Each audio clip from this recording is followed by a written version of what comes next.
அல்லாஹ்விடம் செய்து கொண்ட வாக்குறுதியை அற்ப விலைக்கு நீங்கள் விற்று விடாதீர்கள்.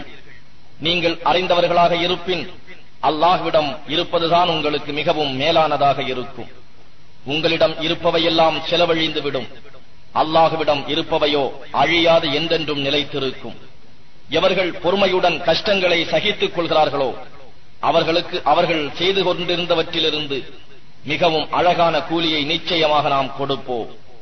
ஆணாயினும் பெண்ணாயினும் மூமினாக இருந்து யார் சன்மார்க்கத்துக்கு இணக்கமான நற்செயல்களை செய்தாலும் நிச்சயமாக நாம் அவர்களை இவ்வுலகில் மனமிக்க தூய வாழ்க்கையில் வாழச் செய்வோம். இன்னும் மறுமையில் அவர்களுக்கு அவர்கள் செய்து கொண்டிருந்தவற்றிலிருந்து மிகவும் அழகான கூலியை நிச்சயமாக நாம் கொடுப்போம். மேலும் நபியே, நீர் குர்ஆனை ஓதுவீராயின் முன்னதாக வெறுட்டப்பட்ட ஷைத்தானை விட்டும் அல்லாஹ்விடம் காவல் தேடிக் கொள்வீராக. எவர்கள் ஈமான் கொண்டு தம் ரப்பை முற்றிலும் சார்ந்திருக்கிறார்களோ அவர்கள் மீது நிச்சயமாக ஷைத்தானுக்கு எவ்வித அதிகாரமும் இல்லை.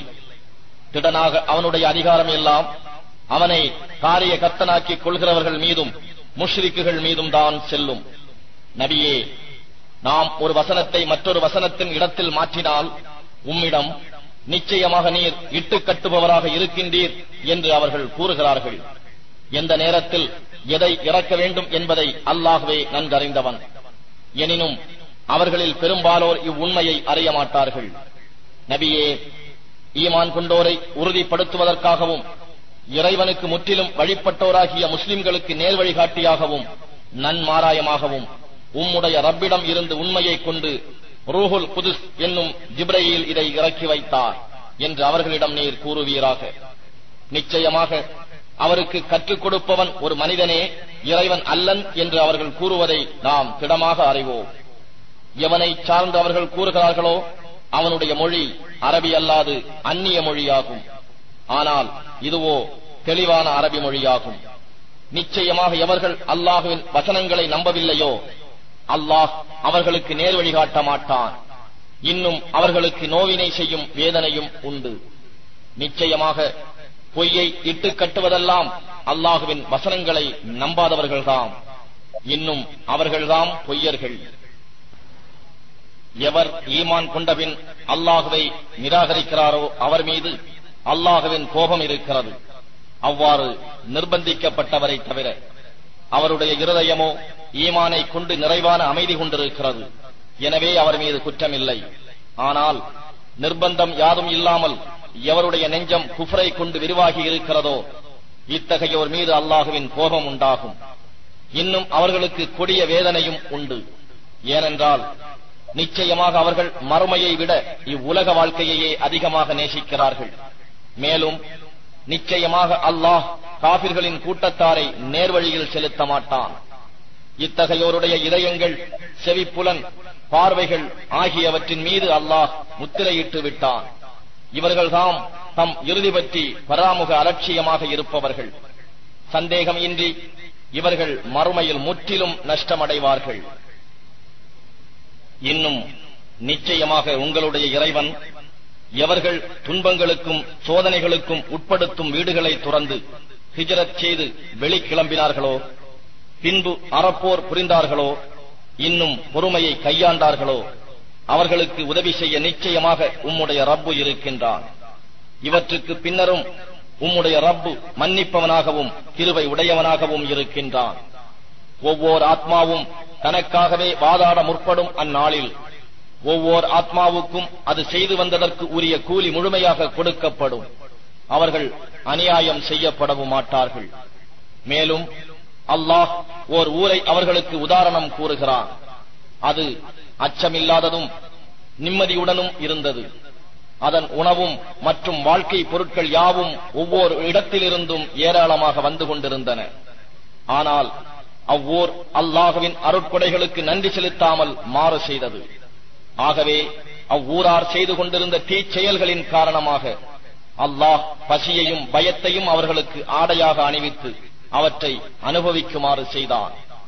இன்னும் நிச்சயமாக அவர்களிடத்தில் அவர்களிலிருந்தே இறைதூதர் வந்தார். ஆனால் அவர்கள் அவரை பொய்ப்பித்தனர். ஆகவே அவர்கள் அநியாயம் செய்தவர்களாக இருக்கிற நிலையில் அவர்களை வேதனை பிடித்துக் கொண்டது. மூமீன்களே, ஆகவே அல்லாஹ் உங்களுக்கு அளித்துள்ளவற்றிலிருந்து ஹலாலான நல்லவற்றையே நீங்கள் புசியுங்கள். நீங்கள் அவனையே வணங்குபவர்களாக இருப்பின் அல்லாஹ்வின் அருட்கொடைக்கு நன்றி செலுத்துங்கள். நீங்கள் புசிக்க கூடாது என்று உங்களுக்கு அவன் விலக்கி இருப்பவையெல்லாம் தானே செத்ததும் இரத்தமும் பன்றி இறைச்சியும் எதன் மீது அல்லாஹுவின் பெயர் அல்லாத வேறு பெயர் உச்சரிக்கப்பட்டதோ அதுவுமே ஆகும். ஆனால் எவரேனும் வரம்பை மீற வேண்டும் என்று எண்ணம் இல்லாமல் பாவம் செய்யும் விருப்பமில்லாமலும் எவராலும் அல்லது பசியின் கொடுமையாலோ நிர்பந்திக்கப்பட்டால் அவர் மீது குற்றம் இல்லை. நிச்சயமாக அல்லாஹ் மன்னிப்பவனாகவும் கிருபை உடையவனாகவும் இருக்கின்றான். உங்கள் நாவுகள் சில பிராணிகள் பற்றி பொய்யாக வர்ணிப்பது போல இது ஹலாலானது இது ஹராமானது என்று அல்லாஹுவின் மீது பொய்யை இட்டுக் கட்டாதீர்கள். நிச்சயமாக எவர் அல்லாஹுவின் மீது பொய்யை இட்டுக் கட்டுகிறார்களோ அவர்கள் வெற்றி அடைய மாட்டார்கள். இத்தகைய பொய்யர்கள் அனுபவிப்பதெல்லாம் சொற்ப இன்பம்தான். மறுமையிலோ அவர்களுக்கு நோவினை செய்யும் வேதனை உண்டு. இன்னும் யூதர்களுக்கு உமக்கு நாம் முன்னரே விலக்கியுள்ளவற்றை தடுத்து விட்டோம். எனினும் நாம் அவர்களுக்கு தீங்கிழைக்கவில்லை, ஆனால் அவர்கள் தமக்கு தாமே தீங்கிழைத்துக் கொண்டனர். பிறகு நிச்சயமாக இறைவன் எவர்கள் அறியாமையினால் தீமை செய்து பின்பு அவற்றிலிருந்து விலகி தௌபா செய்து தங்களை சீர்திருத்திக் கொள்கிறார்களோ அவர்களுக்கு மன்னிப்பளிப்பவன். நிச்சயமாக அதன் பின்பும் இறைவன் பிழை பொறுப்பவனாகவும் கிருபை உடையவனாகவும் இருக்கின்றான். நிச்சயமாக இப்ராஹீம் அல்லாஹுவுக்கு அடிபணிந்தவராக நேரான பாதையில் சார்ந்தவராக இருந்தார். மேலும் அவர் இணை வைப்போரில் ஒருவராக இருக்கவில்லை. அன்றியும் அல்லாஹுவின் அருட்கொடைகளுக்கு நன்றி செலுத்துபவராக அவர் இருந்தார்.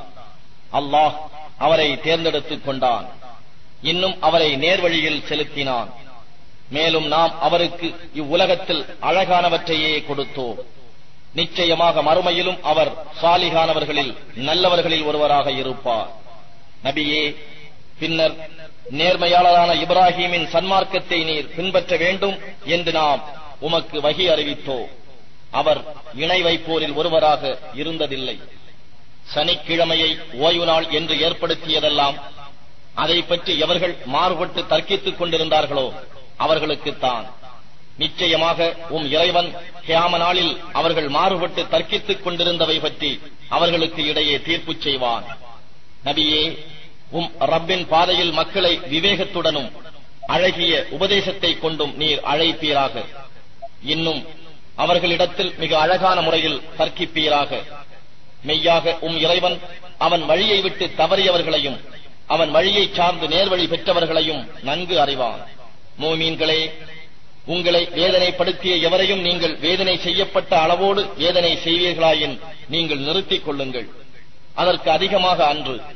ஆனால் நீங்கள் வேதனைப்படுத்தப்பட்டதை பொறுத்துக் கொண்டால் நிச்சயமாக அதுவே பொறுமையாளருக்கு மிக்க மேன்மையானதாகும். நபியே, இன்னும் நீர் பொறுமையுடன் இருப்பீராக.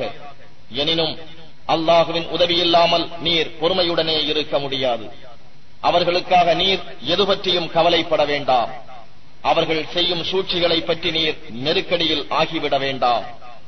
நிச்சயமாக எவர் பயபக்தி உடையவராக இருக்கிறார்களோ அவர்களுடனும் எவர் தம் செயல்களை அழகாக்கி வைக்கிறார்களோ அவர்களுடனும் அல்லாஹ் இருக்கின்றான்.